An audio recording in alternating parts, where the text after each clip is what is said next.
여러분, 아이를 정말 사랑하시죠? 그런데 왜 우리는 입만 열면 칭찬보다는 걱정이 먼저 나오고 격려보다는 잔소리가 먼저 나갈까요?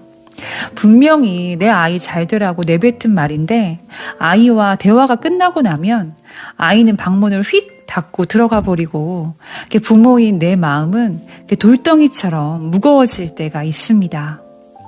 사랑해서 한 말이 도리어 아이에게 상처가 되고 아이와의 관계를 망치고 있을 때가 있는데요. 도대체 우리의 뭐가 문제일까요? 어쩌면 우리는 지금 부모의 눈이 아니라 학부모의 눈으로 아이를 감시하고 있는지도 모릅니다. 오늘은 제가 최근에 읽고 많은 깨달음을 얻었던 책, 박인경 사모님의 부모 면허라는 책과 함께 아이를 바꾸려다가 지친 여러분의 시선을 완전히 바꿔줄 관점의 전환에 대해 깊이 있게 오늘 나눠보려고 합니다. 이 영상을 끝까지 시청하시면 오늘 당장 우리 아이를 대하는 여러분의 태도가 완전히 달라질 것입니다.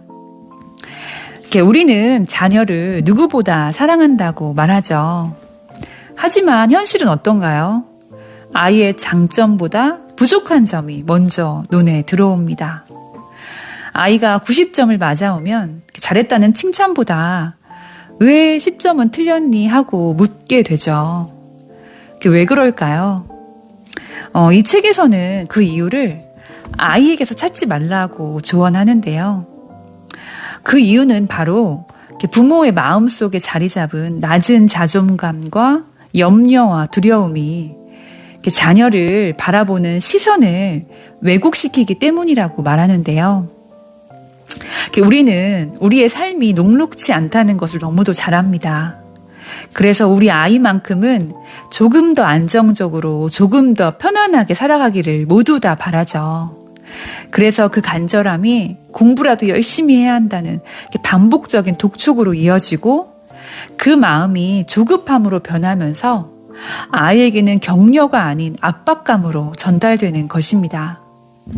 그러다 보니까 어느 순간 아이는 내가 사랑해야 할 소중한 존재가 아니라 끊임없이 고쳐주고 관리해야 할 걱정의 대상처럼 느껴지기도 합니다. 여러분도 혹시 지금 아이를 보면서 사랑이 아니라 걱정만 하고 계시진 않나요? 책을 읽으면서 제가 가장 뼈아프게 깨달았던 지점은 바로 이것이었어요. 내가 언제부터인가 아이를 부모의 눈이 아니라 학부모의 눈으로 바라보고 있더라고요. 부모와 학부모는 완전히 다른데요. 부모는 아이 존재 그 자체를 바라보지만 학부모는 아이가 만들어내는 성과와 결과를 바라보고 집착합니다. 그래서 아이가 잘 지내고 있는지 묻기보다 잘하고 있는지를 항상 확인하고 아이의 마음보다 성적표의 숫자를 먼저 살피고 그러죠. 그래서 부모가 아니라 이제 관리자가 되어버린 것입니다. 생각해보세요. 아이가 처음 태어나던 날 우리는 정말 행복하고 경이로웠잖아요. 그때 우리는 아이가 무언가를 잘하기를 바랐나요? 아니죠.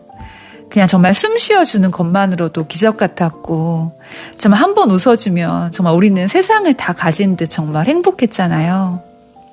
근데 시간이 지나면서 이제 그 시선이, 그 마음이 약간은 변해버린 것 같습니다.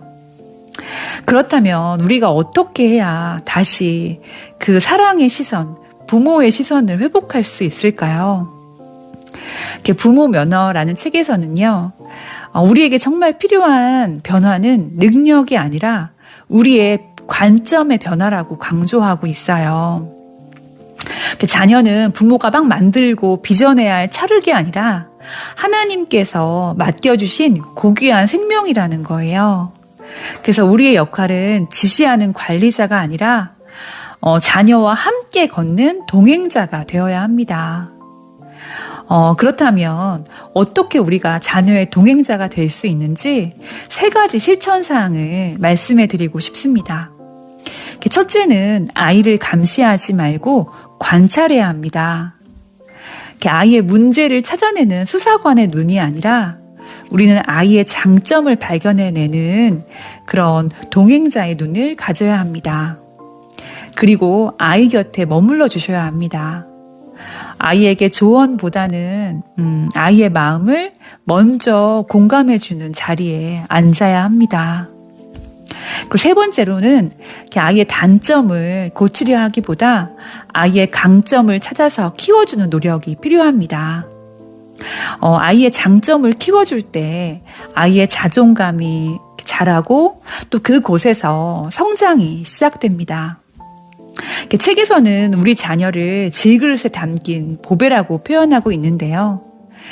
질그릇은 겉으로 보기에는 투박하고 깨지기 쉽잖아요. 하지만 그 안에는 세상 무엇보다 귀한 하나님의 생명과 하나님의 기대가 담겨 있습니다. 우리는 정말 질그릇에 집착해서 그걸 고치려고 하면서 그 안에 보배를 놓치는 경우가 많이 있는데요. 실은 부모의 눈에 자녀가 부족해 보이는 그 순간이 사실은 아이를 가장 귀하게 여겨야 할 때입니다. 부모의 시선에 따뜻한 존중과 아이를 귀히 여김이 담길 때 아이는 비로소 자기만의 빛을 내며 살아나기 시작합니다. 그래서 아이를 바꾸려 하기보다 오늘 내 시선을 점검해 보았으면 좋겠습니다. 오늘 정말 비교가 아니라 아이를 있는 그대로 사랑하며 아이의 이름을 불러주셨으면 좋겠습니다. 다음 시간에도 이 책에서 아이의 마음 근력을 키우는 법에 대해서 더 자세히 나누도록 할 텐데요. 오늘 아이를 정말 있는 그대로 사랑해 주면서 또 아이와 함께 행복한 시간 가지시길 소망합니다. 함께 해주셔서 정말 감사합니다. 다음 시간에 뵐게요. 안녕.